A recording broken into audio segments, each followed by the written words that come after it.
Good morning to one and all. Welcome to IABS IAS Academy. Today we are going to discuss about 19th July AAR Spotlight Analysis, a discussion on initiatives and issues in agriculture sector during pandemic with Deputy Director General Agriculture Extension, Indian Council of Agriculture Research ICAR, Dr. A.K. Singh, about One India, One Agri Market.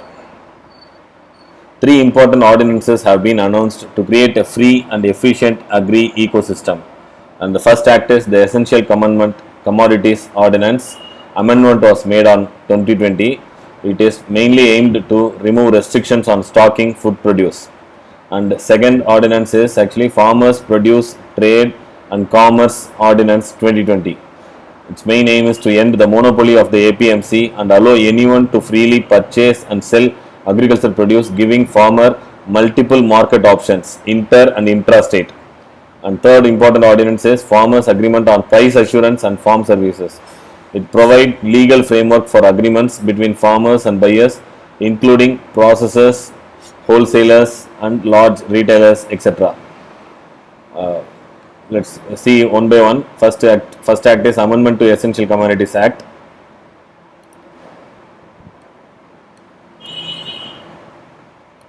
Historic background behind the Amendment to Essential Commodities Act.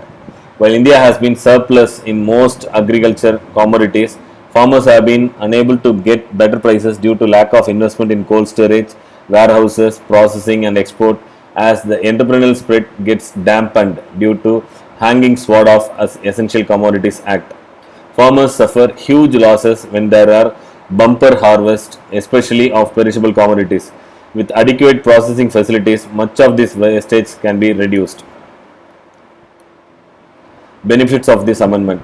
With the amendment to Essential Commodities Act, commodities like cereals, pulses, oil seeds, edible oils, onion and potatoes will be removed from the list of essential commodities.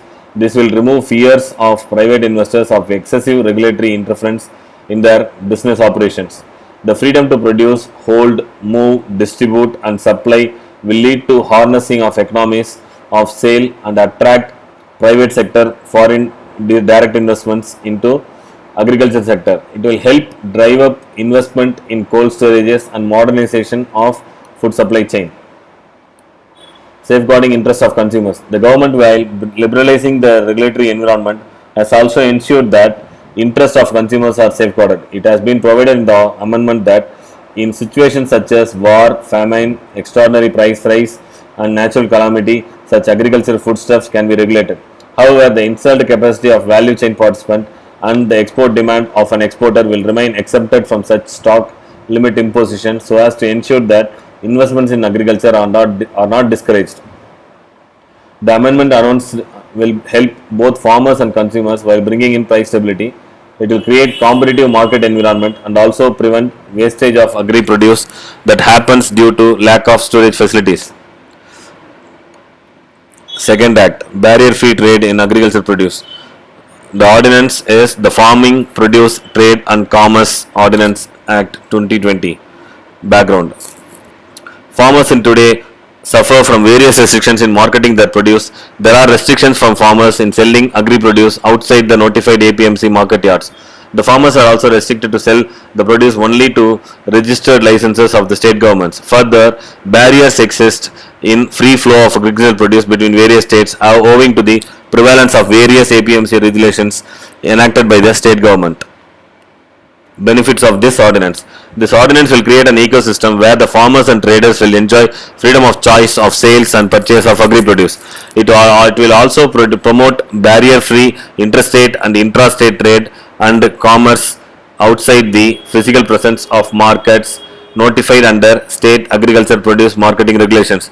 This is a historic step in unlocking the vastly regulated agriculture markets in India. It will also open more choices for the farmers, reduce marketing costs for the farmers and help them in getting better prices. It will also help farmers of regions with surplus produce to get better prices and consumers of regions with shortages lower prices. The ordinance also proposes an electronic trading in transaction platform for ensuring a seamless trade electronically. The farmers will not be charged any cess or levy for sales of their produce under this act. Further, there will be a separate dispute resolution mechanism to the farmers. One India, One Agriculture Market. The ordinance basically aims at creating additionally trading opportunities outside the APMC market yards to help farmers get remunerative prices due to additional competition. This will supplement the existing MSP procurement system, which is providing state income to farmers. It will certainly pave the way for creating One India, One Agriculture Market and will lay the foundation for ensuring golden harvests for our hardworking farmers. Third and most important act, farmers empowered to engage with processors, aggregators, wholesalers, large retailers and exporters. Cabinet approved the Farmers Empowerment and Protection Agreement on Price Assurance and Farm Services Ordinance 2020. Background: the Indian agriculture is characterized by fragmentation due to small holding sizes and has certain weaknesses such as weather dependence, production uncertainties, and market unpredictability. This makes agriculture risky and inefficient in respect of both input and output managements.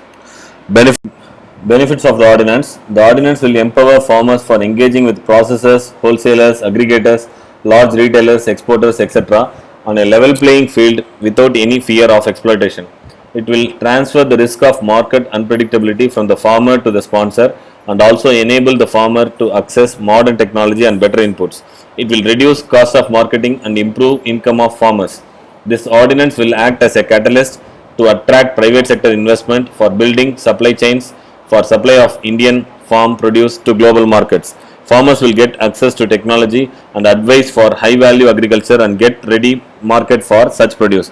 Farmers will engage in direct marketing, thereby eliminating intermediaries, resulting in full realization of price.